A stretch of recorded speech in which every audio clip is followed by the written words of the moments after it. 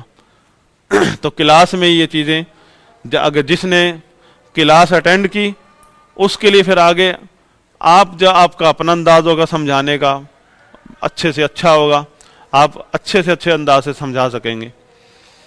یہی وجہ کہ یہاں کتابیں ختم کرنا، جلدی جلدی کرنا، یہ مقصد نہیں ہوتا طالب علم کا۔ طالب علم کا مقصد ہے کہ جتنا بھی اللہ توفیق دے دے، وقت دے دے، استاذ کے ساتھ، اب تو کلاس ہی صحبت ہے استاذ کی، اس میں کلاس کے ماحول میں جو بات آپ سمجھ سکتے ہیں وہ کسی اور ماحول میں نہیں سمجھ سکتے، نہ مطالعے سے سمجھ سکتے ہیں، نہ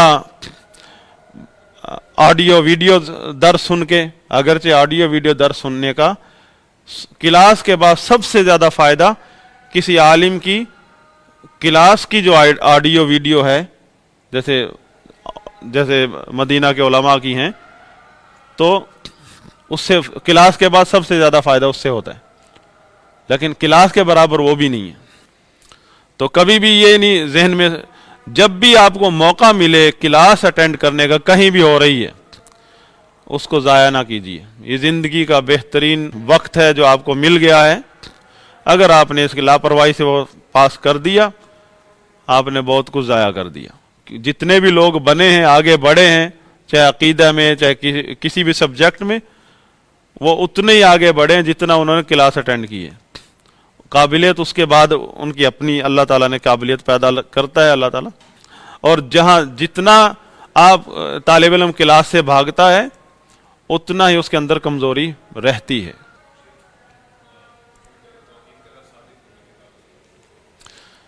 ہاں، یہ سبق پہلے گزر چکا ہے۔ ویسے توحید کا لفظ کہتے ہیں ثابت نہیں ہے کتاب و سنت سے۔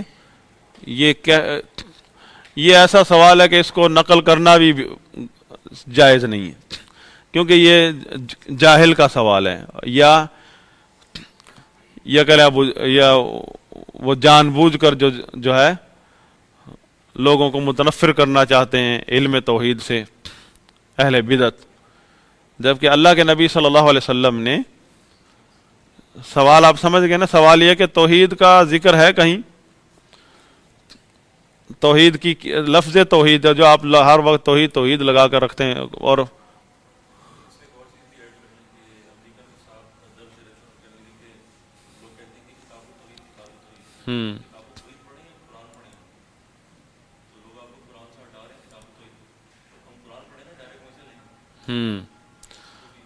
ہاں، یہ ہمارے ساتھ بھی سلمان فارسی میں ہم کتاب و توحید کی کلاس لیتے تھے، ایک بڑے اہل حدیث آئے ہمارے سامنے سے گزرے،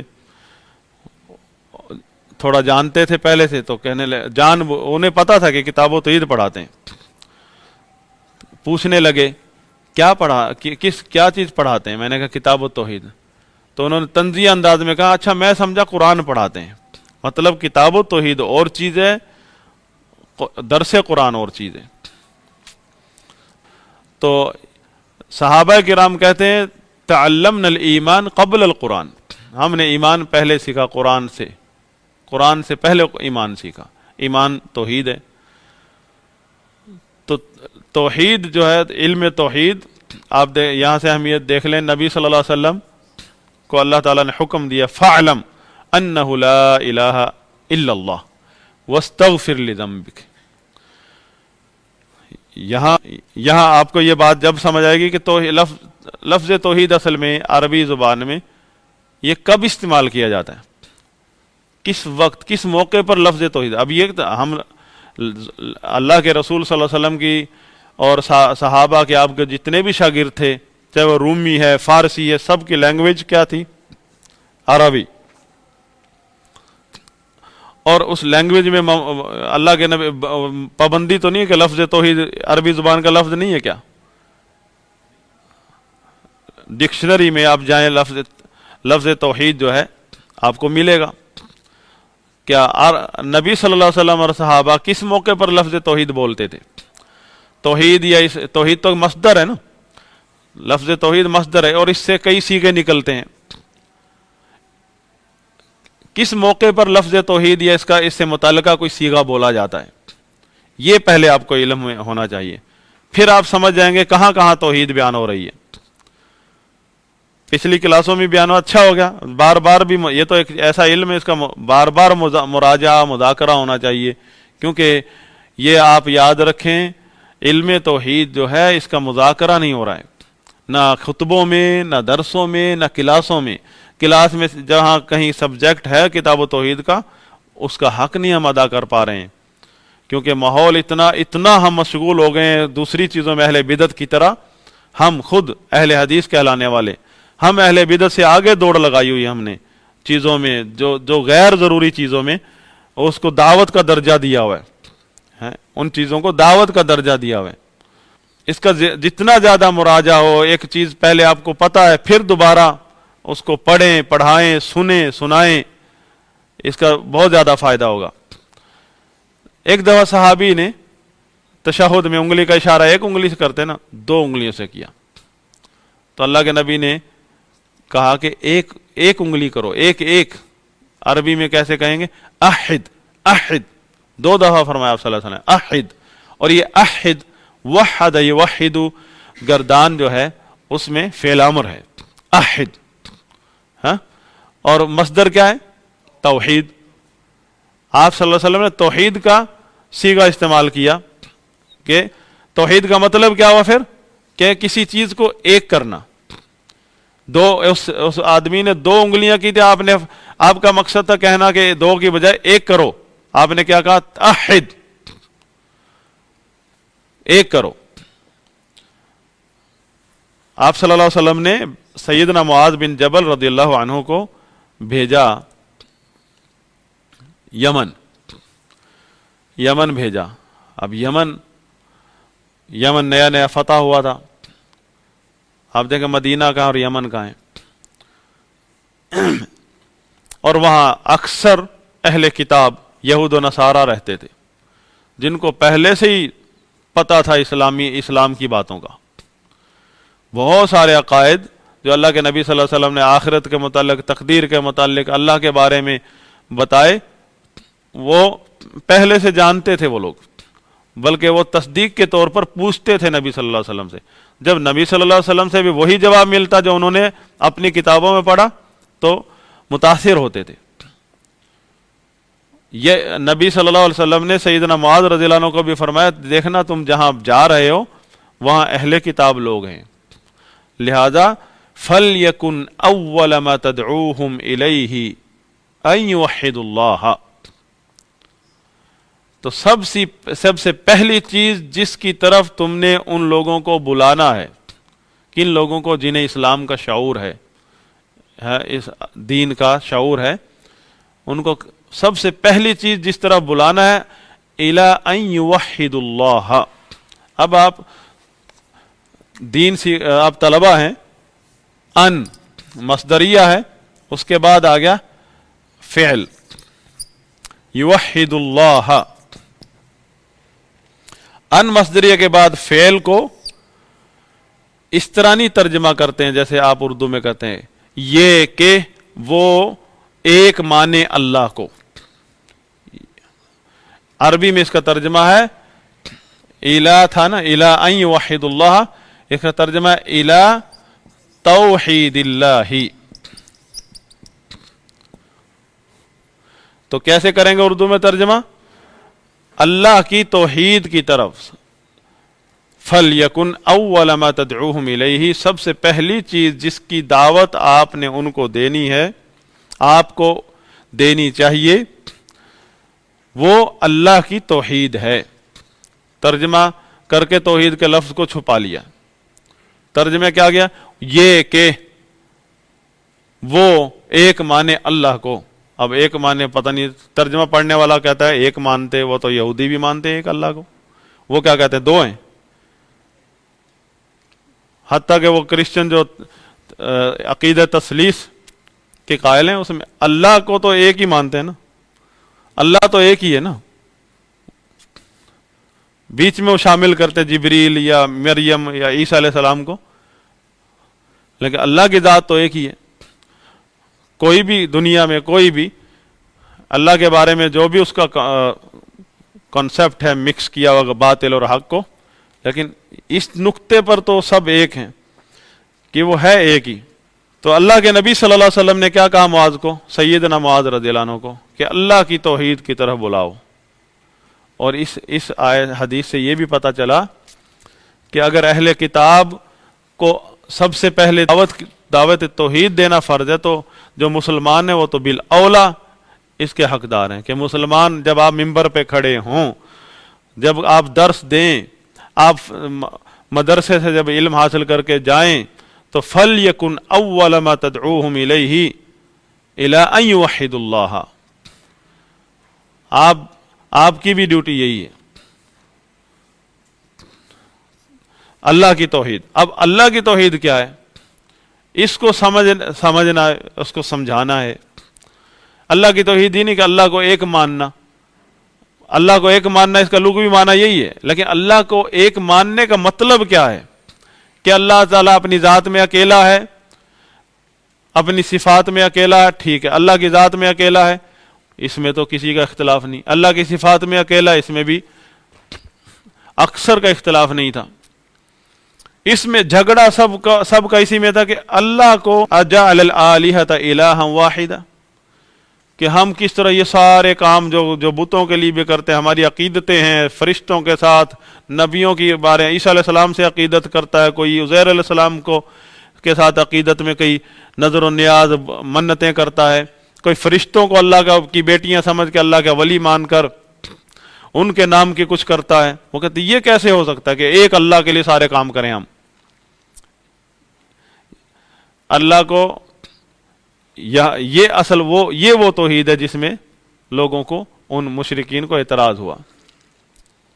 اگر اتنا کہنا تھا کہ اللہ کو ایک مان لو، کہ اللہ ایک ہے بس،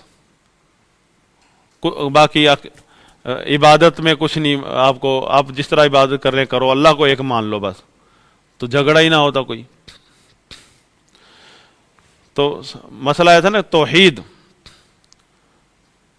لفظ توحید اللہ کے نبی صلی اللہ علیہ وسلم نے اپنی دعوت کو ہی توحید کا لیبل دیا ہے، کہ وہ جو دعوت ہے جو غیر مسلمین کو دینی ہے، جو ہم دعوت جس دینے کے لیے بھیجا جا رہا ہے ایک صحابی کو، اس کو اللہ کی توحید کی دعوت۔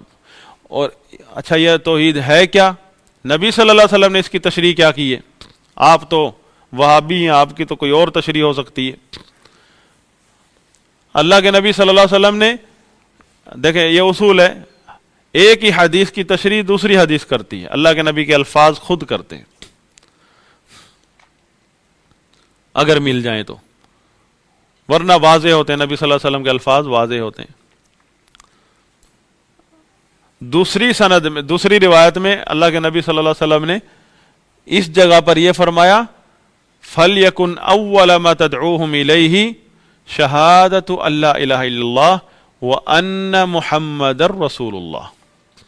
دو باتیں ہو گئی، لا الہ الا اللہ محمد رسول اللہ کی دعوت دینی ہے۔ لا الہ الا اللہ توحید ہے، کیسے؟ ہم نے پڑھا تھا توحید کے دو ارکان ہیں، نفی اور اثبات۔ لا الہ نفی، تمام معبودان باطلہ کی نفی، غیر اللہ کی عبادت کی نفی۔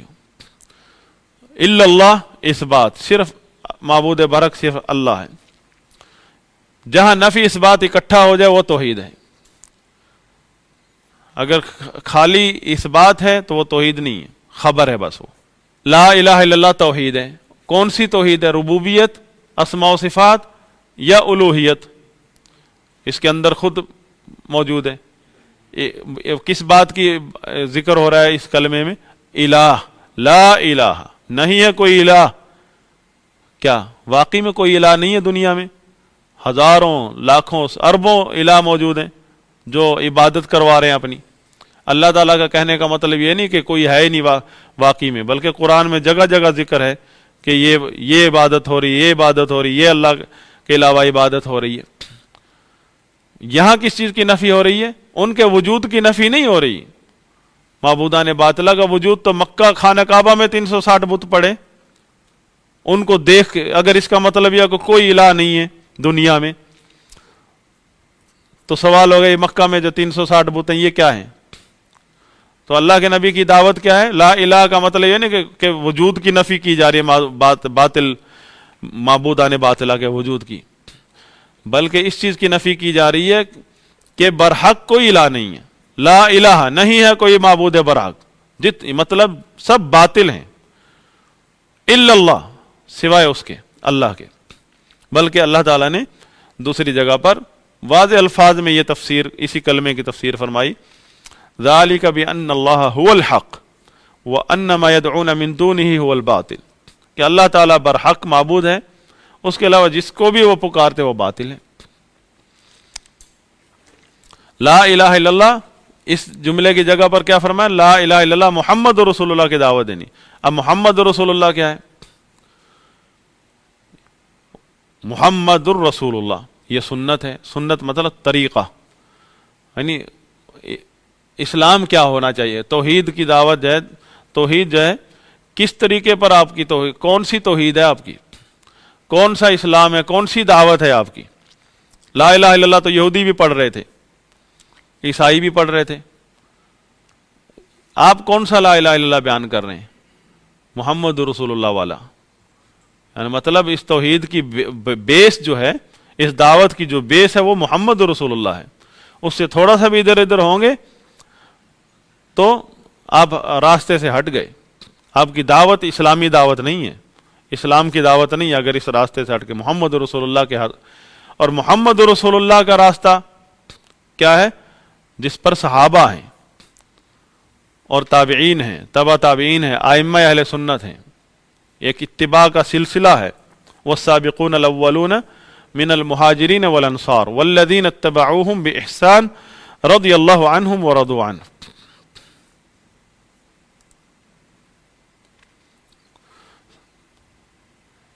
اللہ کے نبی نے فرمایا خیر الناس قرنی ثم الذین یلونہم ثم الذین یلونہم۔ تو مطلب محمد رسول اللہ جو ہے وہ منہج اہل سنت ہے، وہ طریقہ جس پر صحابہ تابعین ہیں۔ السنہ ما انا علیہ واصحابی، اہل بدعت کے راستے سے پرہیز۔ توحید و سنت کی دعوت یہ اصل دعوت۔ توحید و سنت نعرے بازی کا نام نہیں ہے۔ اب ماشاءاللہ لوگوں نے اشتہار چھاپنا شروع کر دیے، توحید و سنت کانفرنس، تو کوئی کہتا قرآن و سنت کانفرنس، ہاں کانفرنس، یہ پتہ نہیں انگریز کے دور سے شروع ہوئی ہیں، ہاں۔ اور اس میں کیا ساری رات بیٹھے ہیں، ساری رات بیٹھے ہیں، لیکن وہ دعوت نہیں پیش ہو رہی۔ ہر آدمی سمجھتا ہے کل حزب بما لدیہم فرحون کہ میں نے حق ادا کر دیا۔ وہ حق ادا کس چیز کا کرتا ہے؟ کہ اپنے مخالفین کے اوپر رد کرنے کا حق ادا کرتا ہے۔ رسول اللہ صلی اللہ علیہ وسلم اور صحابہ اہل سنت کے مخالفین پر رد کرنے کا حق ادا نہیں کر سکتا کوئی بھی ہوا پرست، کیونکہ وہ خود بھی ان میں سے ہے۔ کوئی بھلا کیسے ہے اس شاخ کو کاٹ سکتا ہے جس پر خود بیٹھا ہو؟ ہاں، پتے جھاڑ دے گا، آپ سمجھیں گے بہت کام کر دیا اس نے، ہے کام چور۔ اگر کام کرنے والا تو نیچے کھڑا ہوتا، اس شجرہ خبیثہ کو نیچے سے ختم کرتا، خود شجرہ خبیثہ کی جڑ پر کسی مضبوط ٹہنی پر بیٹھا ہے اور وہاں سے اسلام کا دفاع کر رہا ہے۔ پتے جھاڑ جھاڑ کر دکھا رہا ہے کہ لو میں نے کام کر کے دکھا دیا، خدمت اسلام. ہاں نیچے اتر، پہلے اس بدعت کے درخت سے نیچے اتر، باہر نکل، برات کا اعلان کر سب گمراہیوں سے، اور پھر کام کر. پھر چاہے ایک ٹہنی توڑ دینا، جتنا ہو سکے کر دینا، لیکن پہلے ادھر نکل، ان کانٹے دار جھاڑیوں سے باہر آ. ضروری نہیں کہ آپ سے جنگل کٹوانا ہے سارا، آپ پہلے باہر آؤ اس جنگل سے. بہرحال اللہ سے دعا ہے کہ اللہ تعالی ہمیں ائمہ اہل سنت کے طریقے پر علم حاصل کرنے کی توفیق عطا فرمائے، اور ہمیں ائمہ کا جانشین بنائے، اور اس طرح دعوت کو سمجھنے کی توفیق عطا فرمائے جس طرح اللہ کے رسول صلی اللہ علیہ وسلم نے صحابہ کو سمجھائی ہے.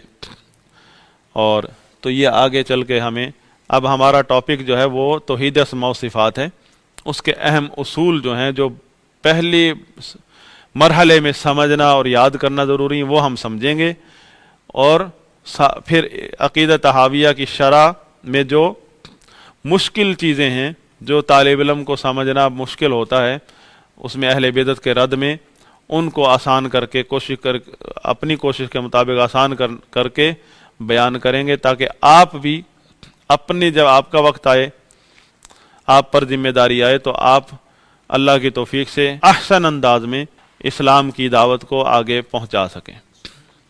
سبحانک اللہم و بحمدک، اشہد ان لا الہ الا انت، استغفرک و اتوب الیک.